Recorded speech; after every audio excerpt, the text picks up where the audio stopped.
نحمدہ ونصلی علی رسولہ الکریم اما بعد بسم اللہ الرحمن الرحیم۔ رسول اللہ صلی اللہ علیہ وسلم نے فرمایا کہ بنی اسرائیل میں 3 اشخاص تھے، ایک کوڑی کے مرض میں مبتلا تھا، دوسرا اندھا اور تیسرا گنجا تھا۔ اللہ تعالیٰ نے چاہا کہ ان کا امتحان دیا جائے، چنانچہ اللہ تعالیٰ نے ان کے پاس ایک فرشتہ بھیجا۔ فرشتہ پہلے کوڑی کے پاس آیا اور اس سے پوچھا کہ تمہیں سب سے زیادہ کیا چیز پسند ہے؟ اس نے جواب دیا کہ اچھا رنگ اور اچھی چمڑی، کیونکہ مجھ سے لوگ پرہیز کرتے ہیں۔ بیان کیا کہ فرشتے نے اس پر اپنا ہاتھ پھیرا اور اس کی بیماری دور ہو گئی، اس کا رنگ بھی خوبصورت ہو گیا اور جلد بھی اچھی ہو گئی۔ فرشتے نے پوچھا کہ کس طرح کا مال تم زیادہ پسند کرو گے؟ اس نے کہا کہ اونٹ، یا اس نے گائے کہی۔ چنانچہ اسے حاملہ اونٹنی جو دے دی گئی اور کہا گیا کہ اللہ تعالیٰ تمہیں اس میں برکت دے۔ پھر فرشتہ گنجے کے پاس آیا اور اس سے پوچھا کہ تم کیا چیز پسند کرو گے؟ اس نے کہا کہ عمدہ بال اور موجودہ عیب میرا ختم ہو جائے، کیونکہ لوگ اس کی وجہ سے مجھ سے پرہیز کرتے ہیں۔ بیان کیا کہ فرشتے نے اس کے سر پر اپنا ہاتھ پھیرا اور اس کا عیب جو ہو جاتا رہا اور اس کی بجائے عمدہ بال آ گئے۔ فرشتے نے پوچھا کہ کس طرح کا مال جو تم پسند کرو گے؟ تو اس نے کہا کہ گائے۔ بیان کیا کہ فرشتے نے اسے حاملہ گائے دے دی اور کہا کہ اللہ تعالیٰ اس میں برکت دے گا۔ پھر اندھے کے پاس جو فرشتہ آیا اور کہا کہ تمہیں کیا چیز پسند ہے؟ تو اس نے کہا کہ اللہ تعالیٰ مجھے آنکھوں کی روشنی دے دے تاکہ میں لوگوں کو دیکھ سکوں۔ بیان کیا کہ فرشتے نے ہاتھ پھیرا اور اللہ تعالیٰ نے اس کی بینائی اسے واپس کر دی۔ پھر پوچھا کہ کس طرح کا مال تم پسند کرو گے؟ اس نے کہا کہ بکریاں۔ فرشتے نے اسے حاملہ بکری دے دی۔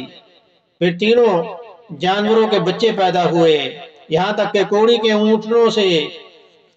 اونٹوں سے اس کی وادی بھر گئی، گنجے کی گائے بیل سے اس کی وادی بھر گئی اور اندھے کی بکریوں سے اس کی وادی بھر گئی۔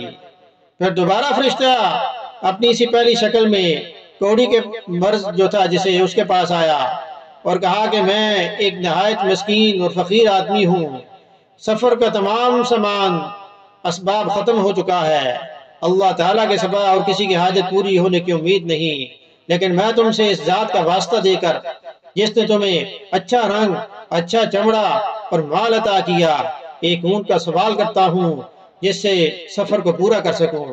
اس نے فرشتے سے کہا کہ میرے ذمہ حقوق اور بہت سے ہیں۔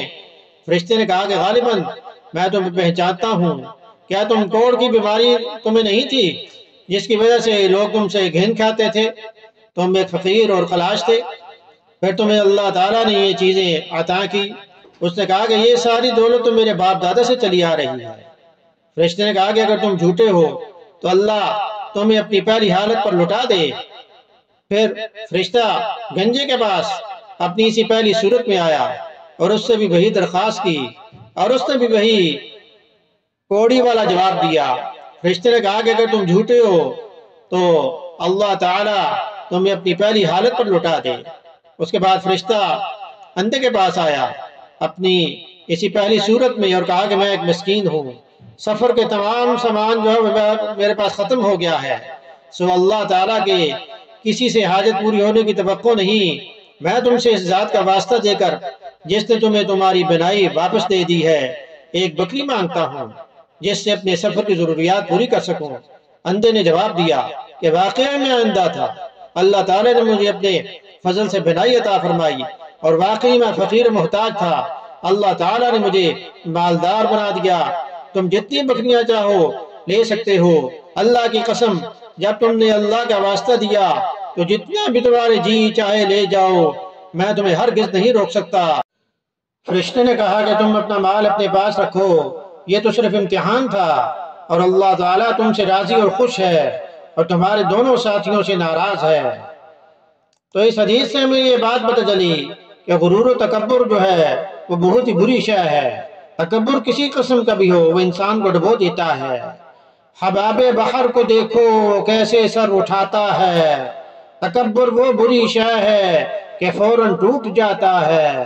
غربت ہرگز نہیں ہے عیب، غرور سے گریز کر انجام فرعون و نمرود ذہن میں رکھ اور تکبر سے پرہیز کر۔ ارشاد باری تعالی ہے ان اللہ لا يحب كل مختال فخور، اللہ ہر تکبر والے شوخ مزاج کو پسند نہیں کرتا۔ اللہ پاک عمل کی توفیق عطا فرمائے۔ حدیث سننے کے بعد شیئر بھی کریں تاکہ یہ آپ کے لیے صدقہ جاریہ بن جائے۔ وما علینا الا البلاغ المبین۔